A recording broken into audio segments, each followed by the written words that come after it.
आखिर मंदोदरी रावण के साथ एक दिन में कितनी बार संबंध बनाती थी। रावण मंदोदरी के साथ संबंध बनाने के लिए इतना ज़्यादा उतावला हो जाता था कि मंदोदरी थक जाती थी। क्या मंदोदरी वास्तव में बाली की पत्नी थी? क्या रावण ने छल से उसका हरण किया था? मित्रों, आज हम आपके लिए एक ऐसा रोचक प्रसंग लेकर आए हैं जो सनातन धर्म की गहराइयों में छुपा हुआ था। मंदोदरी, जो भगवान शिव की बड़ी भक्त थी, क्या वह सिर्फ रावण की पत्नी थी या उसकी जिंदगी में कोई और सच दफन था? मंदोदरी, जो कभी बाली की पत्नी थी, आखिर रावण ने उसे कैसे हासिल किया? शक्ति से, छल से या किसी गहरे षड्यंत्र से? क्या मंदोदरी ने रावण को सचमुच अपनाया था या यह सब एक मजबूरी की कहानी थी?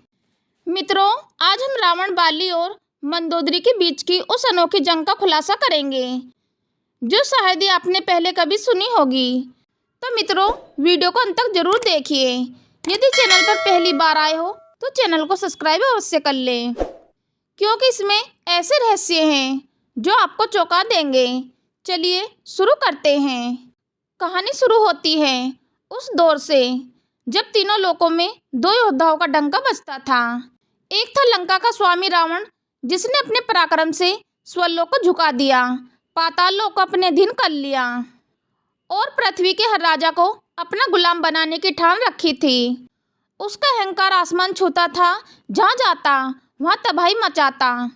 और दूसरा था किष्किंधा का शेर बाली, जिसे भगवान विष्णु का अनोखा वरदान मिला था कि जो भी उससे लड़ेगा उसकी आधी शक्ति बाली को मिल जाएगी। मतलब दुश्मन जितना ताकतवर, बाली उतना ही बलशाली। लेकिन मित्रों, बाली की ताकत सिर्फ इस वरदान तक सीमित नहीं थी। वो एक सच्चा तपस्वी था। वो हर सुबह संध्या वादन और गहरे ध्यान में डूबा रहता था। उधर रावण अपने बल के नशे में चूर था। उसने सोचा, मैं बाली को हराकर दिखाऊंगा। वो किष्किंधा जा पहुंचा और बाली को ललकारने लगा। बाली उस वक्त तपस्या में लीन था। रावण ने तरह तरह की चालें चली, लेकिन बाली की अग्रता टस से मस नहीं हुई। आखिरकार रावण ने ऊंची आवाज से उसे युद्ध के लिए पुकारा। इस बार बाली की तपस्या टूटी। उसने आंखें खोली। रावण अपने 10 सिरों के साथ अहंकार में डूबा हुआ खड़ा था। बाली का गुस्सा फूटा। उसने एक ही झलक में रावण को पकड़ लिया और अपनी काख में दबा लिया। बाली ने उसे 6 महीने तक दबाए रखा और अपनी तपस्या दोबारा शुरू कर दी। 6 महीने बाद जब तपस्या पूरी हुई, बाली ने रावण को आज़ाद किया। रावण ने कहा, हे महाबली, मैं तुम्हारी ताकत को मानता हूँ। मैं हारा हुआ हूँ। मैं तुमसे मित्रता चाहता हूँ। बाली हंसा और बोला, तुम हार मान रहे हो, लेकिन तुम्हारे दिल में छल अभी भी जिंदा है। रावण ने बैर न करने का वादा किया, लेकिन उसके मन में एक आग सुलग रही थी, अपमान के बदले की आग। समय बीता। बाली अपने भाई सुग्रीव को राज्य सौंपकर फिर तपस्या के लिए चला गया। यही वह मौका था जिसका रावण को इंतजार था। उसने ऋषि का वेश धारण किया और किष्किंधा में घुस गया। बाली का सख्त नियम था, कोई ऋषि आए तो उसकी पूरी सेवा करो। मंदोदरी और उसकी देवरानी तारा ने उस ऋषि का स्वागत किया, आसन दिया, जल अर्पित किया, भोजन का आग्रह किया। लेकिन उन्हें क्या पता था कि यह कोई साधु नहीं बल्कि लंकापति रावण था। जैसे ही मौका मिला, रावण ने अपनी असलियत दिखाई। उसने मंदोदरी और तारा को बलपूर्वक पकड़ लिया और अपने पुष्पक विमान में डालकर लंका की ओर उड़ चला। विमान में मंदोदरी समझ गई कि अब बचना नामुमकिन है, लेकिन वो सिर्फ खूबसूरत नहीं बल्कि बेहद ही चतुर भी थी। उसने रावण को ललकारा, हे राक्षस राज, तुम इतने पराक्रमी हो तो यह कायरता क्यों? बाली से युद्ध करके मुझे जीतो। रावण हंसा और बोला, मैं तुम्हारी सुंदरता का दीवाना हूँ।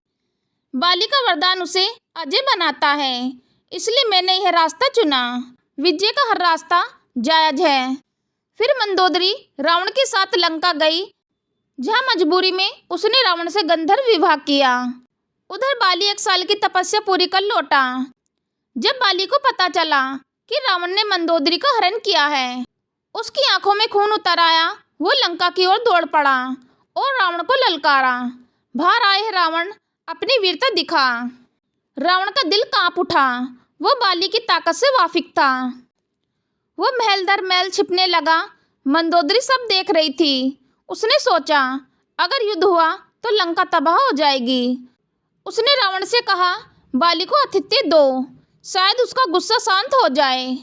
रावण ने बाली को भोजन के लिए बुलाया। बाली अपनी शक्ति पर भरोसा कर महल पहुंचा। रावण ने मंदोदरी के पीछे छिपकर कहा, हे महाबली, मैं तुम्हारी रानी लौटा दूंगा, मेरा आतिथ्य स्वीकार करो। बाली ने मंदोदरी को देखा। उसकी आंखों में क्रोध था। लेकिन मंदोदरी ने हाथ जोड़े। बाली भोजन के लिए बैठा। रावण ने चाल चली और अपना झूठा ग्रास बाली की थाली में डाल दिया। बाली का गुस्सा भड़क उठा। उसने ऐसी गर्जना की कि लंका कांप गई। 702 राक्षसियों के गर्भ गिर गए। हाहाकार मच गया। रावण डर से मंदोदरी के पीछे छिप गया। मंदोदरी ने बाली से विनती की, हे महाबली, मैं अब आपके योग्य नहीं रही। रावण ने मेरे साथ जो किया उससे मैं आपकी पत्नी नहीं रह सकती। बाली का क्रोध शोक में बदल गया।